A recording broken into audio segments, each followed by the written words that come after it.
Hola, un gusto saludarles. Eh, Antes de comenzar, quisiera confirmar si se escucha bien. ¿Me iban confirmando eso? ¿Se escucha bien?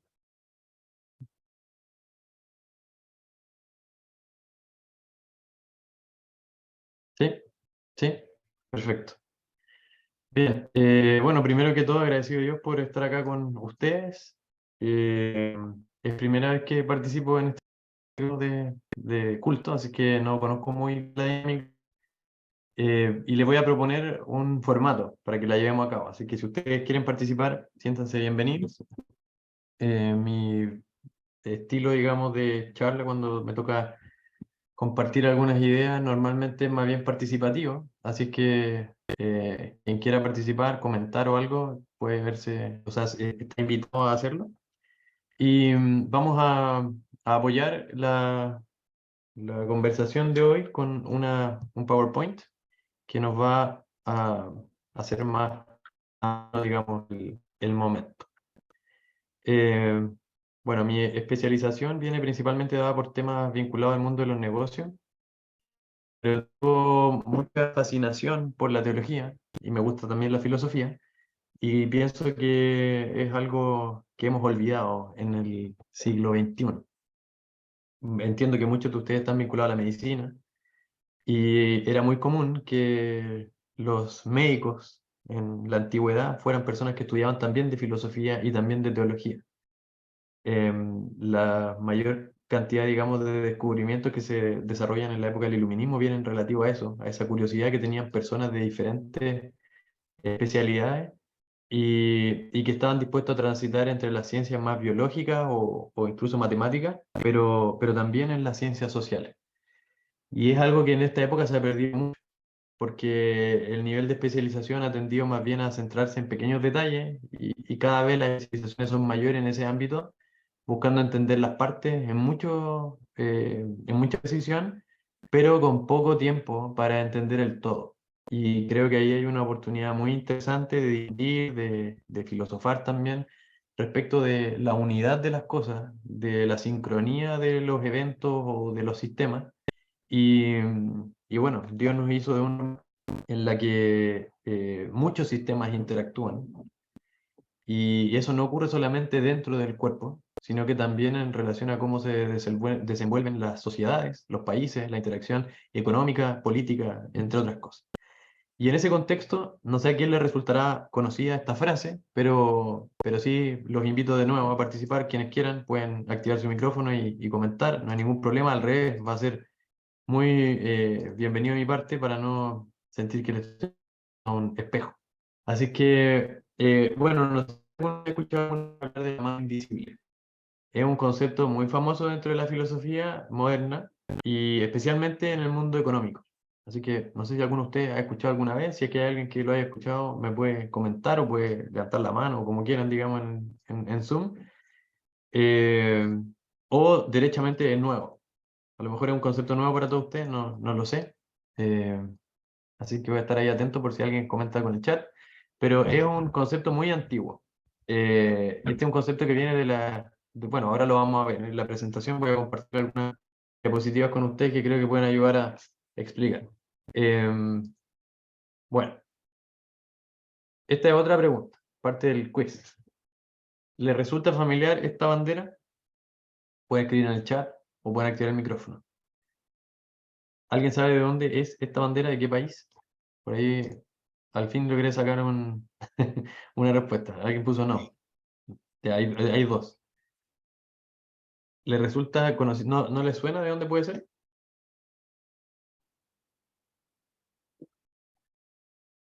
¿No? ¿Nadie? Bien, les voy a ayudar un poco. Eh, Esta bandera pertenece a un país que en griego se escribe así. Y el nombre en griego es Escotía, que traído después, ¿cierto?, al español, pasando por el latín, a la frase que conocemos nosotros como Escocia. Y Escocia, o Scotland, eh, significa de alguna manera tierra oscura. ese es el significado, digamos, de la palabra. El original en griego tiene ese sentido y de hecho el paso del inglés también lo deja bastante en evidencia, ¿cierto? Con esta idea de tierra oscura. Y tiene ese nombre porque es un sector, ¿cierto? En el que la isla tiene grandes montañas, el sol no penetra con facilidad y tiene un invierno muy largo. Y los días son normalmente con un sol que participa por pocas horas. Entonces eso permite que sea un sector de mucha humedad, de mucha oscuridad y de ahí tiene ese nombre. Ahora, en ese mismo contexto pasan cosas muy interesantes porque se desarrolla una escuela de pensamiento filosófico que, bueno, entiendo que hay varios que son de Argentina y que van a hacer eco seguramente de algunas conversaciones y discusiones que han tenido en el país, particularmente por temas políticos. Pero bueno, el asunto de fondo es que en ese lugar de un nombre muy oscuro surge una luz respecto al entendimiento económico. Y eso es bastante interesante. Y acá puse una imagen que nos va a situar un poco en el contexto. Eh, no sé quiénes de ustedes han comido una vez un huevo duro. Así le dicen en mi país al menos. No sé cómo lo conocerán ustedes en sus respectivos países. Eh, y tengo una pregunta práctica y a lo mejor alguien aquí va a conectar con lo siguiente. Ayúdeme por el chat o activando el micrófono a contestar la siguiente pregunta. Un huevo duro, ¿por dónde se tiene que quebrar? ¿Por arriba, por la sección más angosta, o abajo, la sección más ancha? Esta parte es fundamental para que sigamos con la charla de hoy. Necesito respuestas. ¿Se quiebra por la parte alta, por la parte angosta, o abajo, por la base, una sección más ancha? Bueno, sin que nos pusiéramos de acuerdo, Gabriel y Rosalía nos dieron las dos alternativas posibles. Gabriel dice que por la parte angosta y Rosalía dice por la parte ancha. Alguien más que nos ayude a dirimir. Estamos empatados en este momento, 50-50. ¿Por dónde se tiene que quebrar un huevo duro para que sea más fácil después de pelar? Esa es la palabra que voy a ocupar. Susi dice por el medio y Marco agrega por la parte, por la sección angosta. Bueno, ancha, dice Ana. Y ahí seguramente podemos estar toda la noche después con ideas de si es por la sección más angosta o más ancha, o eventualmente por el medio, como dijo Susi. Ahora bien, esta es una pregunta un poco más capciosa. ¿Que el huevo se parta por arriba o por abajo, importa en algo? ¿Qué creen ustedes?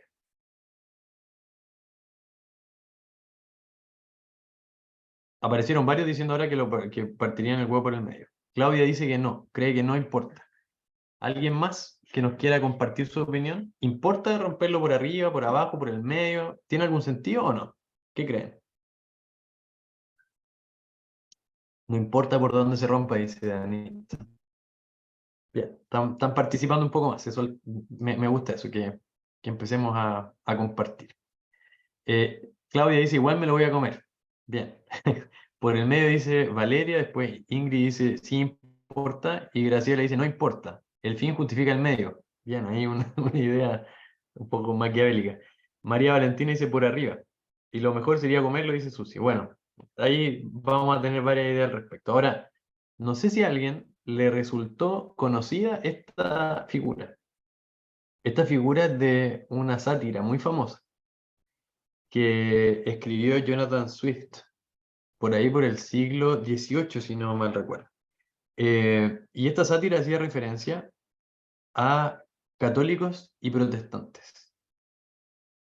Jonathan Swift, en una historia muy famosa, que quizás más de alguno de ustedes ha escuchado alguna vez, ¿cierto? Los viajes de Gulliver, ¿le resulta familiar ese título? Gulliver trata la historia de un hombre, ¿cierto? Que quiere viajar, quiere conocer el mundo y está aprendiendo idioma, varias cosas, y en el viaje naufraga y despierta en una isla, ¿cierto? Donde hay personas de no más de 15 centímetros, eso dice la historia. Pero bueno, esta es una sátira. Entonces ocupa figuras de la época, habla incluso en su minuto fue muy polémica, porque hablaba de la corte real y también hablaba del parlamento. Entonces hablaba como de las fuerzas más importantes que habían en ese minuto en cuanto a autoridad y las desafiaba. Y dentro de toda esta sátira que él desarrolla, hay algo interesante que yo le voy a comentar. Él hace una distinción o de alguna manera hace una apelación donde dice que católico y protestante de alguna forma son un problema y ellos pasan en guerra y de un lado y otro se están matando y muchos están dispuestos a morir porque dicen que es fundamental quebrar el huevo por la parte angosta y otros dicen que es fundamental hacerlo por la parte ancha.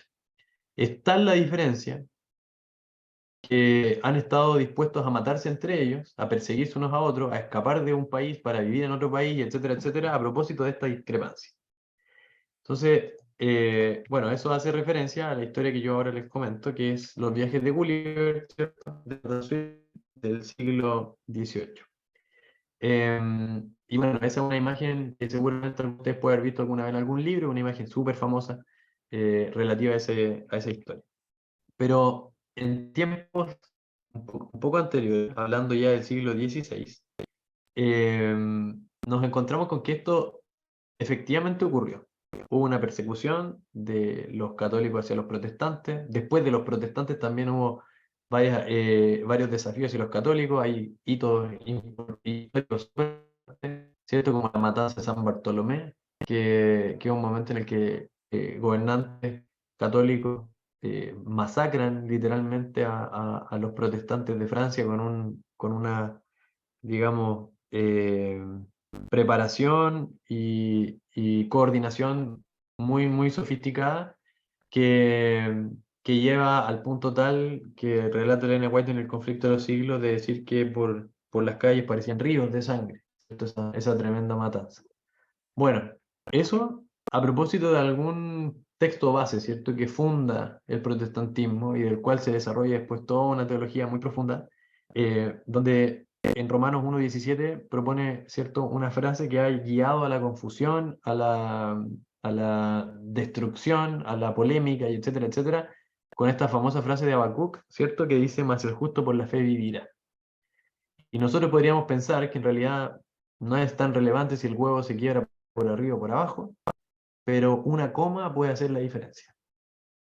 Porque si nosotros traducimos más el justo, coma, por la fe vivirá, vamos a entender algo completamente opuesto a decir más el justo por la fe vivirá. Son dos conceptos teológicos tan distintos, tan dispares, que han creado esta diferencia entre católicos y protestantes durante siglos. Ahora, en los años 90, luteranos y católicos firman un acuerdo que puede ser conocido para algunos de ustedes, en el cual ellos dicen que esas diferencias ya se han subsanado, que ya no hay una gran diferencia entre católicos y protestantes, puesto que han entendido toda la teología de la salvación de una forma similar. Personalmente no suscribo a esa idea, creo que al contrario, en el cristianismo protestante tenemos mucho que objetar al catolicismo y en el adventismo más todavía. Nosotros entendemos, ¿cierto?, desde las profecías una imagen muy específica acerca del catolicismo y el rol que va a jugar, ¿cierto?, en el tiempo del fin, por lo cual esa diferencia teológica para nosotros sí debiese mantenerse. Pero dicho, voy a ir al punto de lo que les quería compartir. Y hay algo que a mí me pareció súper interesante en esta idea de entender las cosas en su conjunto y no segregadas. Yo no sé cuántos de ustedes sabían que Isaac Newton, además de descubrir las leyes, ¿cierto?, relativas a la gravedad, era teólogo. Y de hecho son más los libros que escribió de teología que los que escribió de ciencia. Dedicó tanto tiempo a la teología que uno de sus libros más famosos, de hecho, las observaciones a las profecías de Daniel y Apocalipsis. Y Newton se transforma en una influencia muy importante para la escuela escocesa. Y aquí es donde se conecta lo que yo les decía al principio. La escuela escocesa es la que desarrolla los principales, las principales tautologías, los descubrimientos más relevantes en relación a la ciencia económica. Cómo se tienen que administrar los países, cómo tienen que operar las distintas interacciones, ¿cierto?, entre ellos, internacionales, nacionales, impuestos, etcétera, etcétera. La teología económica, que después llevada a Estados Unidos, ¿cierto? Ya después del siglo XVIII, y que genera mucha prosperidad en esa nación, nace en esta cuna teológica. No es una idea filosófica solamente, o económica, digamos que sería incluso más pragmático, no, sino que viene de un origen teológico. Y la influencia que tiene Isaac Newton sobre estos pensadores es muy importante. Y lo vamos a ver con una demostración práctica. Esta pregunta también es bastante importante para el desarrollo del tema, ya nos estamos acercando digamos, al momento principal. Y les quiero hacer la siguiente pregunta. No sé quiénes de ustedes conocen al personaje que está puesto aquí en la pantalla. Si alguien lo conoce, le pido que lo escriba en el chat o que active su micrófono. Este hombre sistematizó las leyes económicas y se transformó en el padre de la economía. Ese es el título que hoy día acompaña siempre su nombre.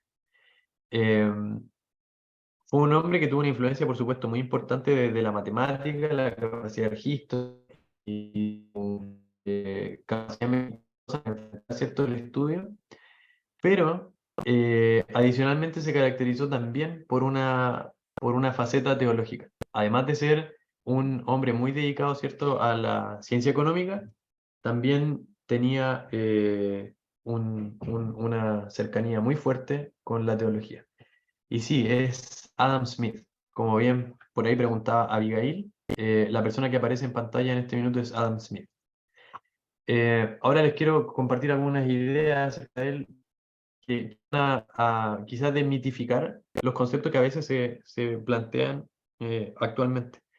Porque actualmente como con las ideas políticas que gobiernan nuestros países, especialmente Latinoamérica, eh, y les recomiendo un texto de Atilio de René Dupertuis, un teólogo argentino que tiene un texto sobre la teología de la liberación, es una tesis que escribió hace más de 30 años, y es muy interesante acerca de la influencia de la política y la economía en Latinoamérica, y cómo eso viene de un trasfondo teológico, no desde una idea netamente política, sino que en realidad responde a un estilo de comprensión de Dios. Es muy interesante esa tesis doctoral del doctor Dupertuis. Bueno, más allá de esa cita y de esa recomendación de lectura, Adam Smith es famoso porque una de las cosas que él sistematiza es la capacidad de las personas de generar espacios de trabajo conjunto. Y claro, si nosotros miramos eso, nos vamos a dar cuenta que permite aumentar la productividad de las cosas. Si entre todos nosotros nos pusiéramos la tarea de que cada uno va a construir un auto, por ejemplo, puede ser que más de alguno de nosotros pase toda la vida tratando y no lo logre. O eventualmente alguno lo logra, pero va a tardar mucho tiempo en construir cada una de las piezas y hacer que funcione todo el sistema. Pero si nosotros sistematizáramos ese trabajo y alguno de nosotros se dedicara a poner la rueda y otro a armar el motor y otro a instalar los vidrios y etcétera, etcétera, lograríamos en tiempos fascinantes el armado de un artefacto como ese.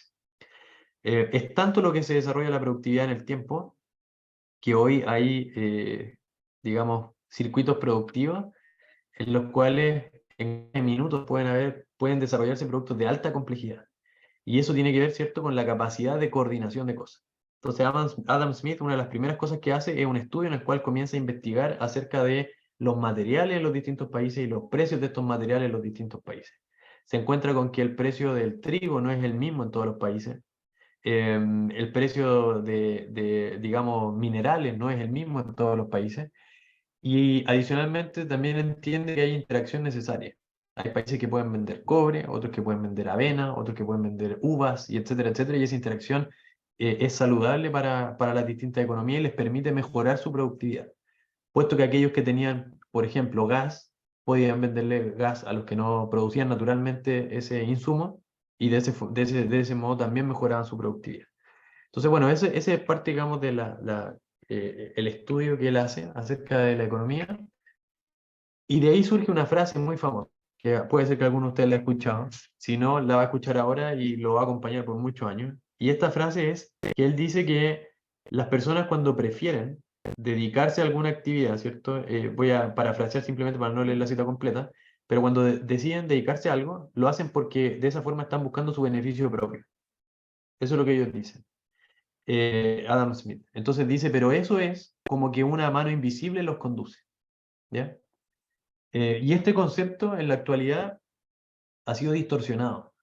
Ha sido distorsionado a entender entonces el rol de la mano invisible como que la mano invisible es la economía y que en realidad es el capitalismo o es la economía en sí misma o es el mercado el que se regula y el que se autodetermina y el que decide para dónde va y qué decisiones toma y etcétera, etcétera, y todo lo que dice el mercado pareciera ser correcto, puesto que es la mano invisible de la que habla Adam Smith. Eso es lo que muchos dicen actualmente.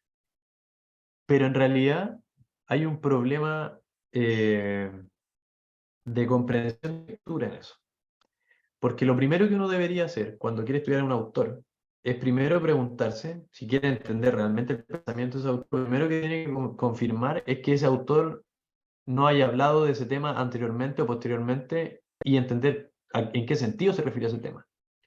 Entonces, la mención de la mano invisible no aparece por primera vez en el libro La riqueza de las naciones, que es el más conocido y el que en la escuela de economía siempre se estudia y en toda la escuela de economía del mundo es casi un bestseller básico para poder estudiar economía. En todas ellas se estudia este libro.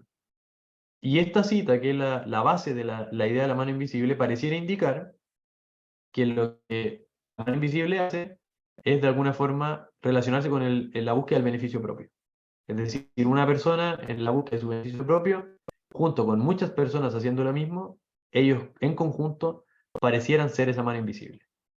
De ahí entonces que se ha traducido actualmente como este mercado, ¿cierto? Como que la interacción de todos los agentes individuales de la economía en libertad, con información suficiente y buscando su beneficio, entonces permitiría que el mercado en sí tome buenas decisiones. Bueno, pero en realidad ahí a mí personalmente me surgía un cuestionamiento fuerte con eso porque decía, bueno, ¿será que a eso se refieren? ¿Será que Adam Smith, Isaac Newton, etcétera, etcétera, tienen trasfondos solamente científicos? Y no, ya se lo dije hace un momento atrás, todos los científicos de la época, los que desarrollaron profundidad de conocimiento y hallazgos científicos increíbles, en realidad ellos tenían una base teológica primero y después desarrollados en la ciencia, pero su primera base era teológica. Entonces la interacción de los países, los negocios en general, la economía y etcétera, etcétera, no son leyes fortuitas. No son actividades que no tengan tampoco leyes, no hay anomia, sino que hay leyes. Hay leyes que tenemos que entender, que deberíamos conocer. Nosotros vamos al Levítico, nos vamos a encontrar con que hay leyes muy específicas acerca de cómo tiene que funcionar la economía. Y no solo la economía de un país, sino que la economía de una casa. Tanto así, que aquí una cita sencilla también al griego, la palabra economía es una conjunción de dos palabras, oikos y nomos. Oikos significa casa y nomos significa leyes o ley. Entonces, la economía no es más que la administración de una casa. Si ustedes saben administrar su casa, probablemente estarán capacitados para administrar después un condominio o una municipalidad o una comuna o una provincia o un país o lo que sea. Porque se trata de leyes simples, de administración doméstica. Y si aprendemos eso, entonces será fácil después administrar el resto. Pero ¿cuál es el problema? Y acá entiendo que hay varios médicos y me imagino que otros profesionales de la salud participando. Pero yo conozco muchos profesionales de la salud eh, que, por ejemplo, tienen muy poco o nulo conocimiento acerca de contabilidad. Y muchos de ellos han tenido muchísimos problemas con los contadores, que no les han declarado a tiempo, digamos, los impuestos, que han tenido que pagar multas innecesarias, etcétera, etcétera. Y yo me pregunto lo siguiente. ¿Eso es culpa de los contadores o es culpa de los profesionales de la salud que nunca han dedicado tiempo a entender cómo funcionan las leyes económicas? Y ahora les pongo otro ejemplo, de otro ámbito. Si ustedes van donde un contador y le preguntan acerca de algunas cosas que pueden ser básicas de salud, es altamente probable que no tenga la menor idea de qué responder.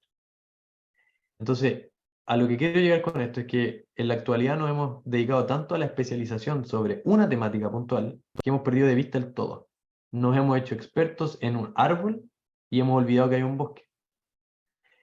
Y en ese sentido, la economía es una ciencia que de entrada nos invita a ese problema, porque hay que entender la interacción de muchos países al mismo tiempo, de muchos mercados al mismo tiempo. Entonces no es posible, o sería un error, tratar de ir solo a una cosa, un objeto puntual, no al todo.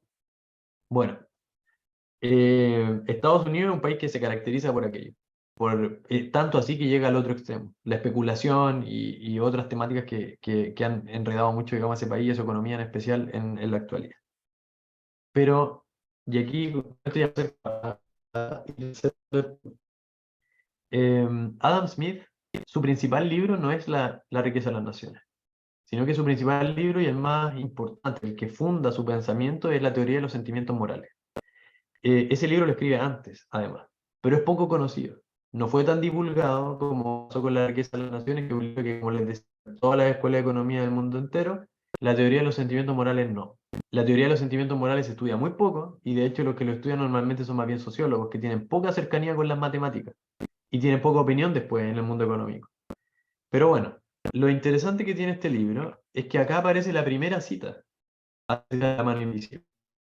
Y dice lo siguiente, dice, una mano invisible los conduce a realizar casi la misma distribución de las cosas necesarias para la vida que habría tenido lugar si la Tierra hubiese sido dividida en porciones iguales entre todos sus habitantes.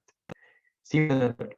Sin saberlo, promueven el interés de la sociedad y aportan medios para la multiplicación de la especie. Cuando la providencia distribuyó la tierra entre unos pocos patronos señoriales, ni olvidó ni a los que parecían haber quedado excluidos del reparto.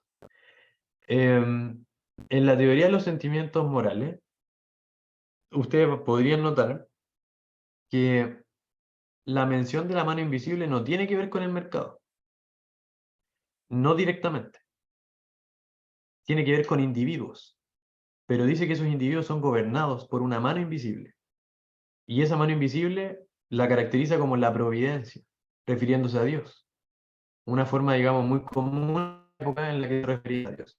Es más, no nos vamos a quedar ahí. Hay otra cita que está en el mismo libro, en la sección 3, ¿cierto? En el capítulo 5, entonces, dice, la felicidad de los seres humanos, así como la de todas las demás criaturas racionales, parece haber sido el propósito original del autor de la naturaleza que les dio el ser. Es decir, no es solamente, cuando habla de esta mano invisible, no está hablando solamente de algo que los gobierna de manera invisible, en lo cual ellos no notan, pero que siguen, sino que además dice que esa mano invisible tiene un propósito original, que es el autor de la naturaleza, y ese propósito tiene que ver con la felicidad de estas personas. Es lo que más adelante va a decir, dice, cuya interacción parece siempre la promoción de la felicidad y la protección frente a la desgracia. Y concluye con una frase muy interesante, dice, por ello cabe argumentar que en algún sentido cooperamos con la deidad y ayudamos en la medida de nuestras posibilidades al plan de la providencia. Entonces, en realidad, lo que Adam Smith está diciendo cuando habla de la mano invisible, se está refiriendo a la sujeción que tenemos de Dios. Dice, la providencia tiene un plan, hay un propósito original, ese propósito original es la felicidad y evitar la desgracia del ser humano, y hay un plan. Y en ese plan, más adelante va a decir, si actuamos de otra manera, en alguna medida obstaculizamos la estrategia que el autor de la naturaleza ha diseñado para la felicidad y perfección del mundo.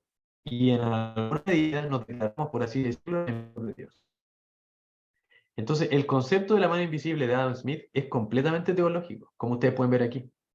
Hace mención al plan divino, a nuestra participación en ese plan divino, a que podemos ser, digamos, dirigidos por las directrices que Dios ha determinado desde el origen, ¿cierto? Desde su propósito original, o podemos también obstaculizar esa estrategia y de alguna manera no participar, sino que más bien estorbar en el cumplimiento de este plan que busca la felicidad y la perfección del mundo, y en ese contexto entonces declararnos enemigos de Dios. Entonces el concepto de Adam Smith es completamente vinculado con teología. Ese es el fundamento inicial, de ahí surge. Y todas las leyes que él determina posteriormente de cómo tiene que funcionar la economía de un país para que sea próspero, parten de la base del respeto a Dios y del querer sujetarnos a sus planes. Esa es la teoría económica de Adam Smith. Ahora, a mí me resulta muy interesante y casi, digamos, anecdótico, que en la actualidad los principales pensadores económicos sean en su mayoría ateos o que tengan poco respeto hacia, digamos, la religión y hacia el querer conocer a Dios, poquísimo interés en la teología, por no decir nulo, cuando en realidad el precursor de las leyes económicas era un teólogo. Y no solamente en el sentido del ánimo de estudio, sino que la base económica y las leyes que determinó y cómo entendió la economía y la interacción de los agentes económicos fue en un contexto en el que la comprensión de Dios era fundamental. Porque para que los agentes económicos tuviesen éxito, tenían que primero conocer cuál era el plan de Dios para ellos. Y, y bueno, después de una pandemia y de todo lo que se ha vivido y con economías inestables, ¿cierto? Como es el caso actual del mundo, cabe preguntarse cuál sería, cuáles son las leyes económicas, qué es lo que gobierna el mundo en términos de cómo administrar. Y en ese sentido hay una frase de Ellen White que aparece en el discurso maestro de Jesucristo que a mí me hace mucho eco con lo que estamos hablando. Ella citando a Ezequiel dice lo siguiente: en la visión de Ezequiel había el aspecto de una mano, debajo de las alas de los querubines. Esto enseña a sus siervos que es el poder divino lo que les da éxito. Entonces, no voy a llenarlo con más citas por tiempo, pero esto puede ser mucho más profundo. Y les voy a hacer una pregunta ahora bíblica que yo sé que me la van a contestar todos. ¿Dónde más aparece una mano? Una mano protagonista de una historia. Solo una mano. Estoy leyendo el chat.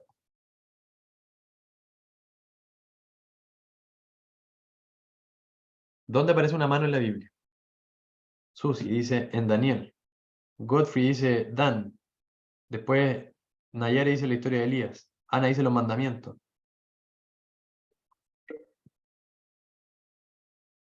No sé si Claudia quería decir algo, pero estás con el micrófono apagado.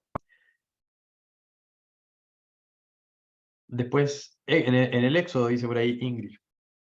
Bueno, ustedes ven que en tiempo de Moisés, ¿cierto? Aparece una mano y en tiempo de Daniel también. Eh, y en ambos casos tiene que ver con cosas legales. En uno, ¿cierto? Cuando se entregan las leyes, y en el otro caso se ejecuta un juicio sobre Babilonia. Es muy interesante. Eso es algo que después ustedes pueden seguir profundizando, pero el punto al que quiero llegar, y con esto vamos a cerrar, eh, es que hay un texto en Daniel, de hecho, en el capítulo 2 que es bien interesante. Dice, él, refiriéndose a Dios, muda los tiempos y las edades, quita reyes y pone reyes, da la sabiduría a los sabios y la ciencia a los entendidos. La mano invisible de la que hablaba Adam Smith no era el mercado y sus interacciones, sino que era, como lo pudieron ver ahora, a través de la riqueza de las naciones y la teoría de los sentimientos morales, a lo que Adam Smith estaba aludiendo era a personas que se dejaban guiar por Dios. Y en ese dejar guiar por Dios, entonces cumplían los planes de Dios, planes que buscan la felicidad y evitar la desgracia del ser humano. Y en eso, Ellen White después complementa y dice, esa mano es la que Dios entenderán que es la que les da éxito. Entonces, para cualquier empresa en la que ustedes participen, no solo refiriéndome a agentes económicos, sino que refiriéndome a actividad. Cualquier actividad en la que ustedes participen, busquen entender el todo y no solo las partes. Entiendo que en el mundo de la salud es muy importante la especialización. Por formación, así también los entrenan. Especializarse, digamos, en alguna patología puntual o en algún sistema del cuerpo en específico, etcétera. Es muy valioso aquello. Pero no hay que perder nunca de vista el sistema y cómo los sistemas interactúan. Y en ese aspecto, la economía es algo muy importante en la actualidad y hacia el tiempo del fin lo va a ser también. Eh, y, y como pasa en la ciencia biológica, química, física y etcétera, etcétera, en la ciencia económica no es distinta. Hay leyes que muestran que hubo un diseñador y esas leyes nos cuentan que hay un propósito original. Fíjense que Adam Smith, el padre de la economía, lo relata así. Dice, hay un propósito original del autor. ¿Y el autor quién es? La providencia. Y dice, bueno, ahora tenemos que sujetarnos a los planes divinos o en su defecto obstaculizarnos y por tanto definirnos como enemigos de Dios. Eso mismo dice Adam Smith en un libro donde está hablando de economía. Entonces lo que quiero transmitir, y con esto cierro, es que no hay ninguna ciencia en la que Dios no tenga injerencia. Por el contrario, Él fue el creador de todas las cosas. Y si ustedes quieren encontrar una solución a problemas financieros, problemas económicos, problemas políticos, problemas sociales, de la índole que sean, deberíamos consultarlo a Él. Y para cerrar, ya ahora una invitación. Los invito a que ustedes puedan leer el libro de Eclesiastés capítulo 11. Los principios financieros más importantes que han sido descubiertos recientemente en el siglo XXI, de cómo tienen que invertir las empresas para evitar el riesgo y etcétera, etcétera, eso ya lo dijo Salomón hace miles de años atrás. Así que les dejo esa invitación, busquen Eclesiastés capítulo 11, si hay ustedes que quieren invertir algún dinero, quieren definir cómo hacerlo, emprender o lo que sea, busquen Eclesiastés capítulo 11 porque le va a sentar las bases de cómo se hace un buen negocio. Bueno, agradecido por la invitación y si tienen alguna pregunta o alguna acotación, estamos disponibles para compartir con ustedes algún comentario.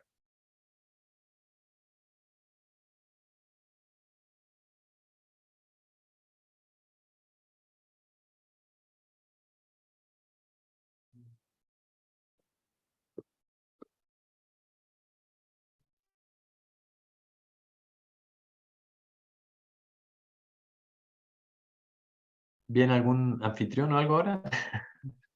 No sé cómo continuar.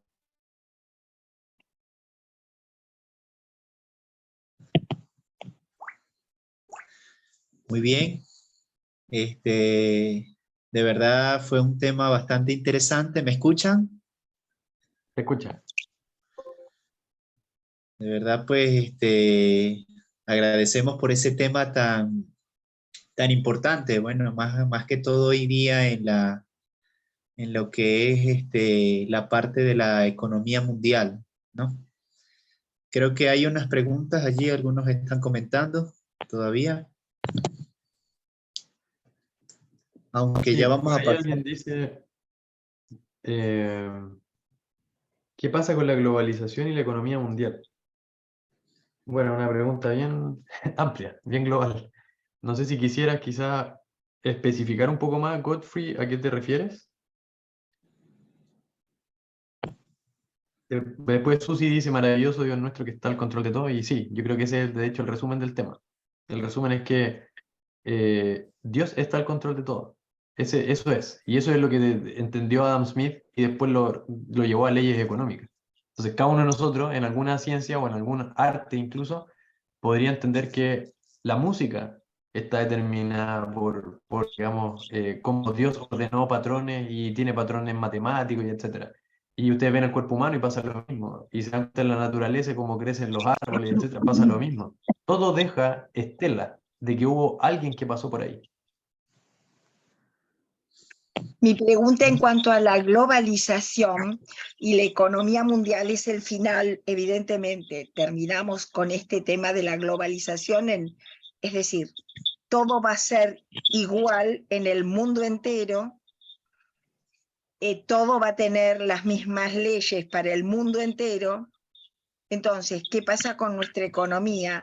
Y en realidad está fantástico lo que dijiste con respecto a que yo soy médica. Sí, económicamente no entiendo nada, pero sí sé una cosa, que en el final tengo que ocuparme de tener agua, de tener alimentos, y sé que en algún momento no voy a tener absolutamente moneda para poder comprar ni vender.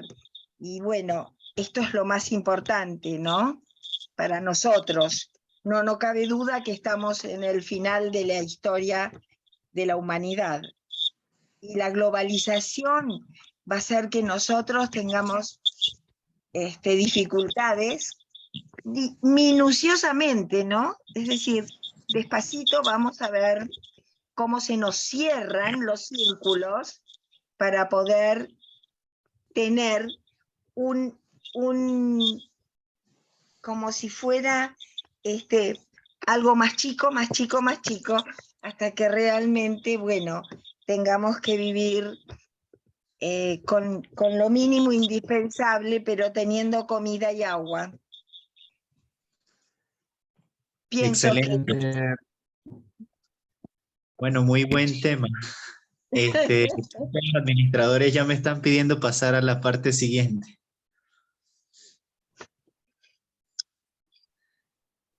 Bueno, de verdad, pues, muy interesante. Creo que tenemos la oportunidad de compartir, ¿verdad? Por el chat, ¿verdad? Allí, bueno, yo sé que son muchas las preguntas y de verdad, pues, estuvo un tema excelente. Y bueno, pues ahora pasaremos a la parte siguiente, que es el resumen del libro, cómo trataba Jesús a la gente, cómo trató Jesús a la gente, ¿verdad? De Morris Bender. En este libro me ha llamado mucho la atención, ¿verdad? Porque toca mucho el corazón, ¿verdad? En la parte que nos habla allí, ¿verdad? En el capítulo 8, por ejemplo, se trata de cómo trató Jesús a los pobres. Bueno, hoy en día, pues, estuve buscando allí lo que es los pobres en la palabra como tal, y sabemos que es una persona que no tiene los recursos necesarios, ¿verdad? Para vivir, o son muy escasos los recursos que tiene.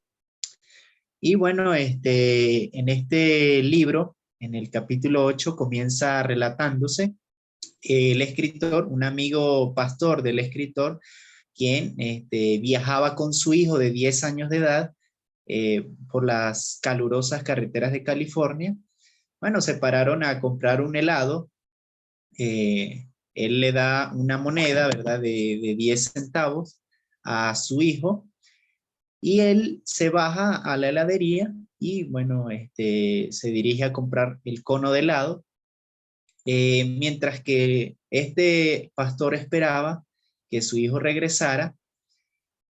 Bueno, allí, en ese momento, pues, él venía llorando y él le dice que por qué venía sin el helado y por qué o sea, por qué venía llorando. Entonces, él le refirió, ¿verdad? Que no, o sea, que no le habían querido vender el helado, para lo cual, pues, su padre se baja y, bueno, se dirige al dueño de la heladería y él le pregunta que por qué no le quisieron vender un helado a mi hijo. Entonces, me llama la atención allí la respuesta del dueño. Verá, señor, aquí no vendemos conos de helados por 9 centavos.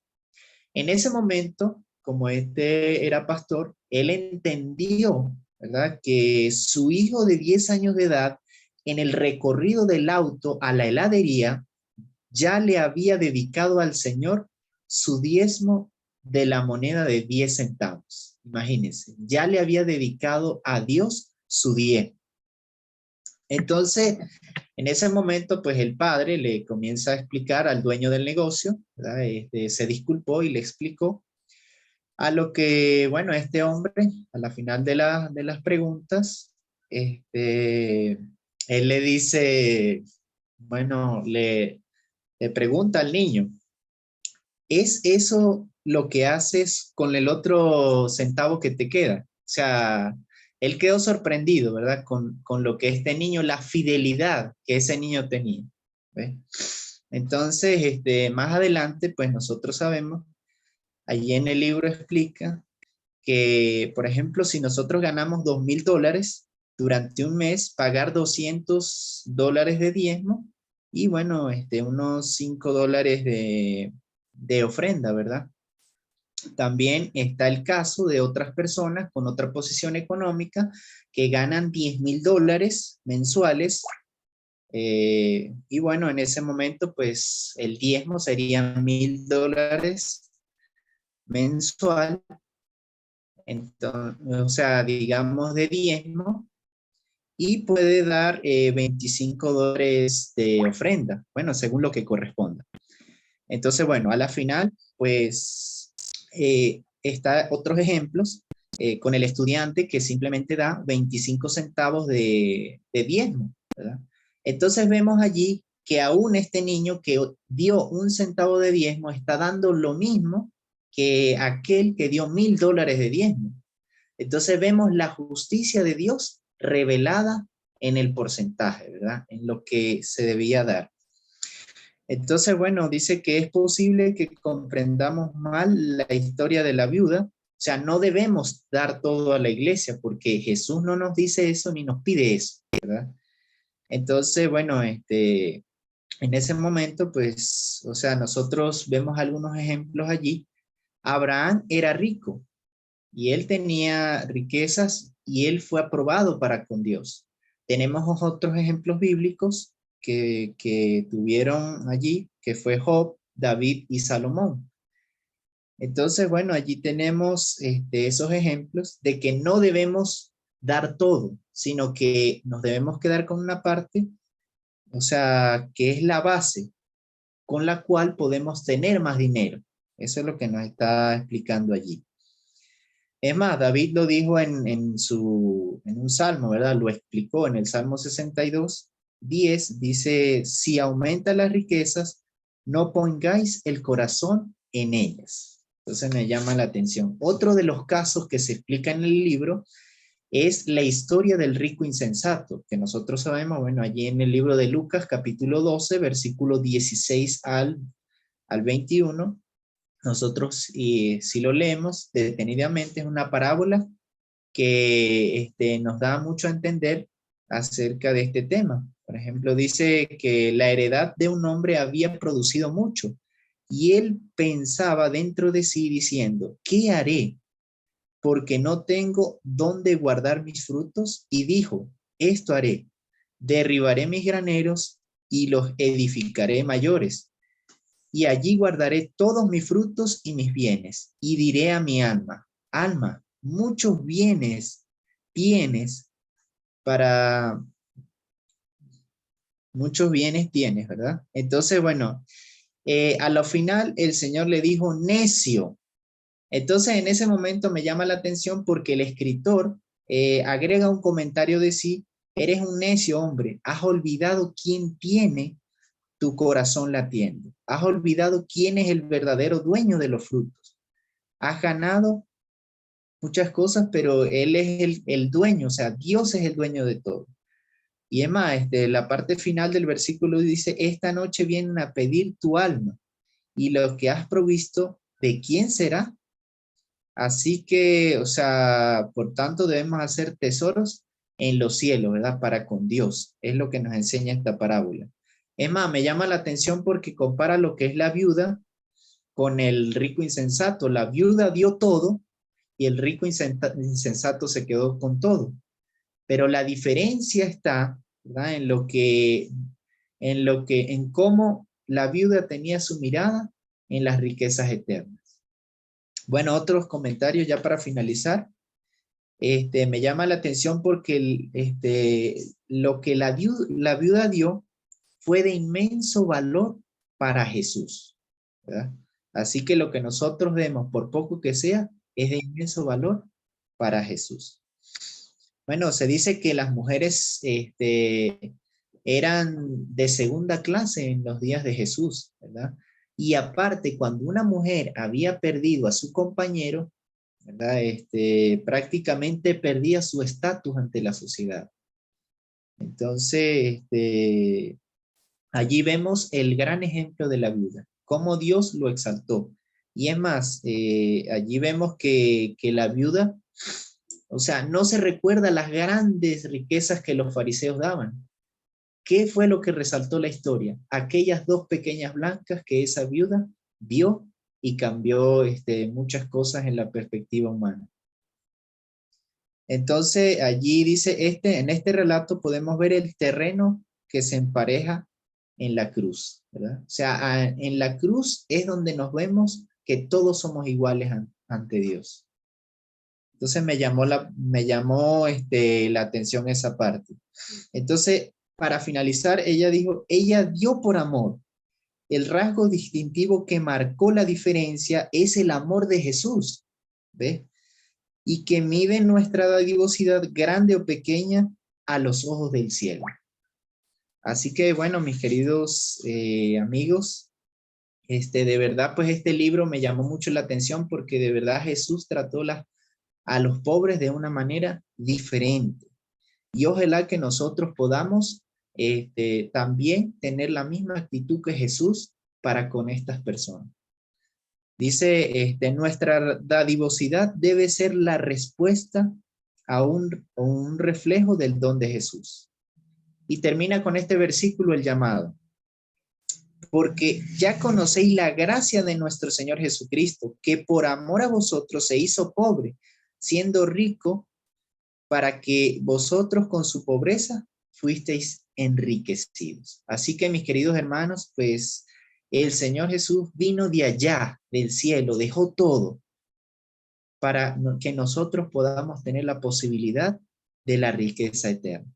Así que bueno, este es el final del libro. Bueno, me dijeron que no podemos tener participación en esta parte, así que ustedes sacan sus propias conclusiones allí de lo que leyeron. Y quería decirles que ojalá que Dios pues nos pueda transformar para ser mejores personas. Bueno, vamos a tener allí una oración final para terminar. Así que vamos allí, aquellos que desean en su corazón ser como Jesús y tratar a los pobres como Jesús lo hacía, acompáñenme en esta oración. Bendito y amado Padre Celestial, gracias, Señor, por todas las bendiciones que usted nos ha dado. Gracias porque usted, Señor, nos da la oportunidad de vivir y servir. Y gracias, Señor, porque has dejado la obra médico-misionera. Gracias por este ministerio de Life Medics que desea cumplir el ministerio que usted tenía, Señor. Y sea con quien sea, Señor, que nosotros podamos servir a estas personas que son vulnerables en la sociedad y llevar sanidad a sus corazones y hacerles saber que tienen un valor especial para con Dios. Así que bueno, todo lo pedimos en el nombre de Jesús. Amén. Bueno, es la parte final ya. Quisiera pedir al hermano Marcos, al doctor Marco, para tomar la foto, si ya está preparado allí. Doctor Marco. Y ahí, gracias. ¿Cómo está, Gabriel? Ahí queríamos Excelente. aprovechar, gracias, Gabriel, por el resumen del libro ahí que ustedes están leyendo, ¿no? Como universitarios. Ahí quería aprovechar también para las preguntas que dejaron, para que Benigno pueda hacer ahí el cierre de algunas preguntas y luego poder tomar la foto y agradecerles. Bueno, acá hay un grupo del área de salud, entre estudiantes y profesionales. Benigno, ahí te quedaron algunas preguntas. Bien, estoy mirando acá cuáles pueden ser esas preguntas. No sé si en el chat o le escribieron a usted, pero lo que yo vi fue la intervención más bien de Claudia, que escribió en el chat y también hizo un comentario.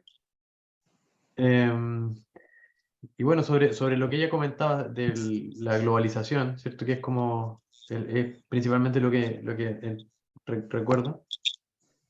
Diría que es un fenómeno del cual nosotros somos testigos, no ocurrió nunca antes.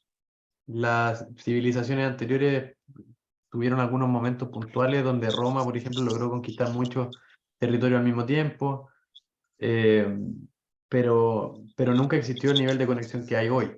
Lo vivimos en la pandemia y en menos de 2 meses el mundo entero estaba contagiado con la misma enfermedad. Entonces, sí, efectivamente es un escenario distinto. Y en cuanto a economía, lo pudimos notar también.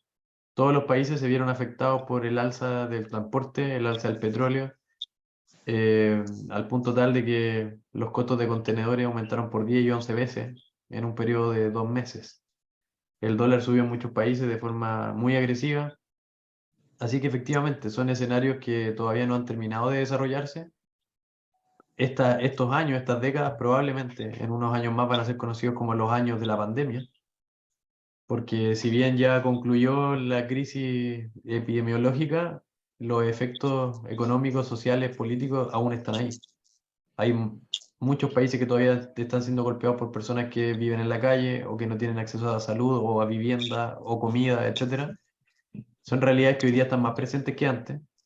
Y, y bueno, en ese aspecto, mi invitación está a que ustedes, que son personas que tienen mucho contacto con otras personas, inviten a la gente a confiar en Dios. Y no lo digo en un sentido tan como evangelístico, sino que lo digo en un sentido más bien práctico, de que hoy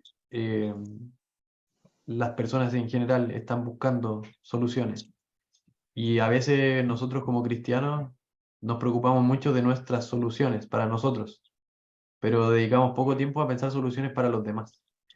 Y hoy, para mí eso es lo importante, que hoy puedan quedarse con la idea de que la economía, como alguien puso por ahí en un comentario que parece ser una ciencia fría, en realidad tiene que ver con administrar un hogar, con administrar, digamos, las cuentas, con ser capaz de utilizar bien los recursos, y eso es algo que todos deberíamos ser capaces de hacer, todos, no importa la profesión, todos deberíamos poder administrar bien los recursos que Dios nos da, ser buenos administradores, es una invitación bíblica. Así que desde ahí también lo que ustedes puedan aprender, investigar, compártanlo con otros. Y como ustedes habrán podido dar cuenta a través de ciencias más biológicas de que existe un Dios y lo pudieron volver a palpar cada vez que se encontraron con un niño naciendo, con una persona que se recuperó una enfermedad que parecía no tener cura, y etcétera, etcétera, que ven milagros a diario. A mí me toca ver cómo Dios también moldea las situaciones, dirige las cosas para que la economía y la interacción de todas las personas pueda tener sentido.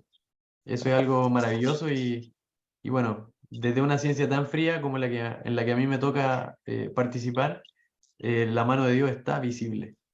Así que eso es algo impresionante, que esa mano invisible de la que habla Adam Smith, nosotros como cristianos a través de los ojos de la fe podemos verla.